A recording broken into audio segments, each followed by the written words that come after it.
So today's January 27th and it's 8:49 p.m.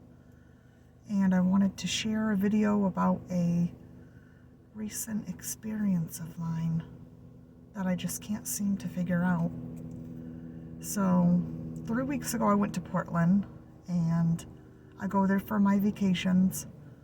Portland, Maine, there's a lot of fun things to do there. Usually I just go roller skating, shopping, swimming. There's a lot to do. And I was coming back home to Bangor, Maine, where I live for the time being, and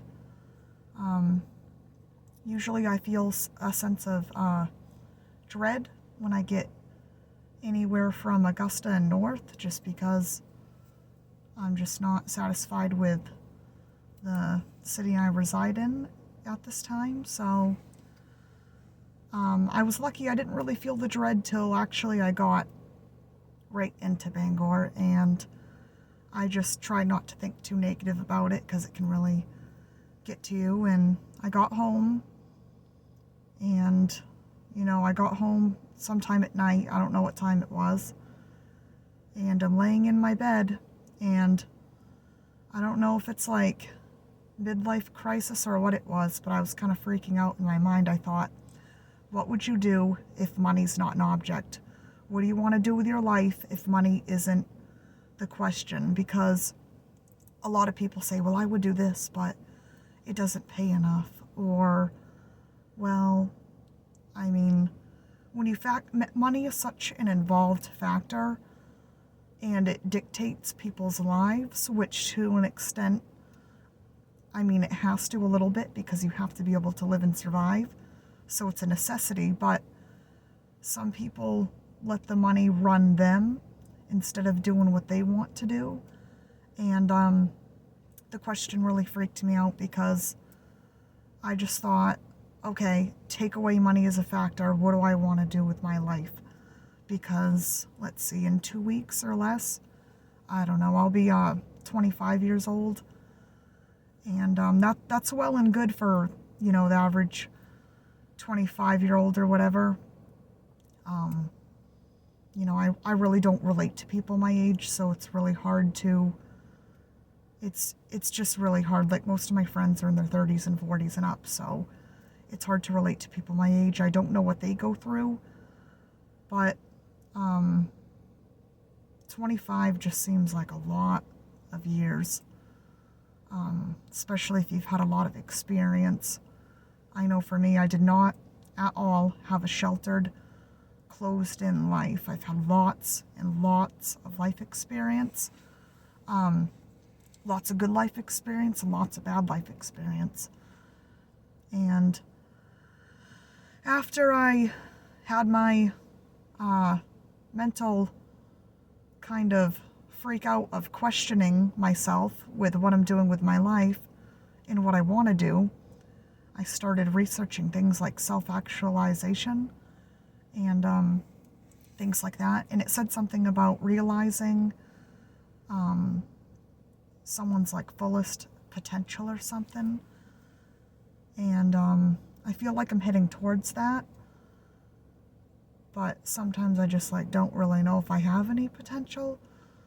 And of course I do, and that's just negativity speaking, but I don't know. I hope that in this world I would be anything but complacent, because I've seen it too many times. People will just go their whole lives and say, well, I would do this, but I can't because of this. Or that's just the way it is. Or this is in my way, or this is in my way. And it's like, if you want something, just go for it. There's no sense of being miserable. There's no sense of killing yourself, doing things you don't want to do. So I'm just thinking about what I want to do. And the only things I can come up with that I have passions for so far would be writing and exercise. I really like both of those. I like to write, especially poetry, and then also exercise, like running and running 5K races, things like that. So, and I would like to give advice on various topics somehow. I'd have to just make a list and go right through the list. But then I was thinking, I was looking it up, and I'm like, well, what if I'm having a midlife crisis? And then I thought, well, I think you have to be between 40 and 60 years old for that. But what if you have lived a long time and you're 25 years old? Well, what does that look like? And the only example I can come up with to get it across to people would be take two people in my age bracket, let's say anywhere from 20 years old to 30 years old, okay? One of them grows up in a home with both parents, and it's all decided for them. They're going to graduate high school and they're going to college, and they're just going to go get a degree because that's their plan. Or maybe it's their parents' plan, or maybe it's them and their parents' plan. Either way, that sounds like a typical type of childhood. Even if they grew up with one parent and they go to college, I would still kind of classify that as typical. But what if the other person did not have that type of, upbringing? What if they did not grow up with both parents in the home? What if they grew up with one? What if they never graduated high school?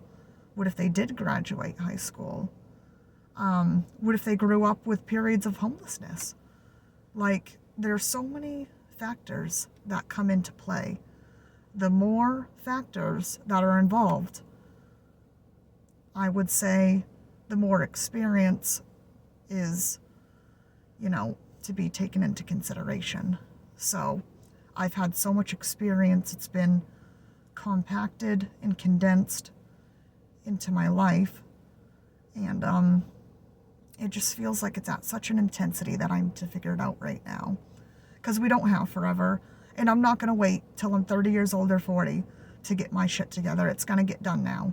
That's when it's going to get done. I've been gradually trying to get it done for the past, let's see, it's 2023, so 5 years now. 5 years I've been intentionally trying to get it together, with intention, on purpose. So I guess, I looked it up, and I guess it's a quarter life crisis, but I still don't relate to the people in my age bracket, so it doesn't really make sense to me. I think the midlife crisis makes sense because people realize at their midlife, apparently, how much time they have left. Only I feel that now. And we really don't have forever. You're not guaranteed to live to 100. You're not guaranteed to live till 80.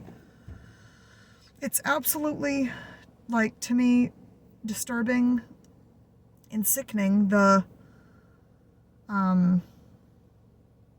way that I guess it's supposed to go for people to, the most worst part would be retiring at 65 or later than that. I can't understand why you would begin to live life at 65 and on. You're old, your body is older. You're not going to have the energy to do as much stuff unless you're really, really healthy. And the world already makes it hard to where you can't be healthy easily. You need to put in an extraordinary amount of effort to be healthy. And it's worth all the energy that it takes to put in. So it's definitely worth it. But most people just don't take the steps because they're too stressed out. They don't manage the stress because they feel trapped. They feel trapped because they don't know what to do. And I'm kind of in that situation right now. I feel very trapped. And it's a terrible feeling, really. And I know I'll get through it because I am not going to sit here and be complacent and just stay stuck. That's not going to happen. I'll do absolutely whatever it takes to get out of this. But midlife crisis, I think of that, and I think of just changing things up. Whatever I have to change to make my life better is what I'll do. It's just, it's crazy. I would have never thought you can go through such a deep reflection at mid-20s, but I try to take away the distractions. I have no TV. I don't play video games. I go for walks and I think about goals 24/7, except when I'm sleeping. And even when I'm sleeping, I get reminded in my dreams about the worries, concerns, and things I could do better. I don't know, I think also the music I've been listening to really plays into this, because I've been listening to a lot of 80s music, and it has a particular feel to it, because it's not all like, I mean, it's definitely not the auto-tune, but it's almost like when you eat healthier, like raw foods, and you eat really healthy, you feel better. Your body feels better. You don't feel like sick and weighed down and tired. I would describe that with 80s music. It's like in its most raw form. Like, it wasn't like it's processed. It was just real music. Like, the singers from the 80s, like, they went all out. You had to really try to even get out there, it seemed. Like, I just think they put in an exceptional amount of work to get their band started and everything. I don't know, because I wasn't alive in the 80s. I wish I was, I really do, but I wasn't. But the music is just unbelievable. It's so good. I think that age of music will never die, and it's a good thing, because it's so awesome that genre cannot die. And it's just like every time I listen to a different song from that time frame, I feel like inspired and motivated to do something. I just feel like life is so short and things have to get done. And also to enjoy it in the meantime too. So, quarter life crisis, midlife crisis, whatever you want to call it. I mean, I think the name sounds kind of dramatic, but I mean, is it dramatic? I mean, I don't really know, because I feel like it would be more like, it'd be more intense to live life with regrets, like not thinking about things like this, and then 10 years go by, and guess what? You're in the same spot as yesterday. So things don't change unless you make a change. And these are random, unfiltered, raw, deep thoughts of the evening. I think I went through it all. I don't really have much more to say. So that's basically it for now. Let me know in the comments if you see this, if you've ever had a quarter life crisis or midlife crisis, and what did that look like for you? What did you realize about it? Maybe if people talk about it, they would feel less alone in it or something. I certainly know I would, but yep, that's my take on it. Just personal experience. I might not even have the right terminology for it, but that's exactly what it feels like. So, hope everyone has a great night. And, yeah, post your thoughts on it. I'd love to hear it.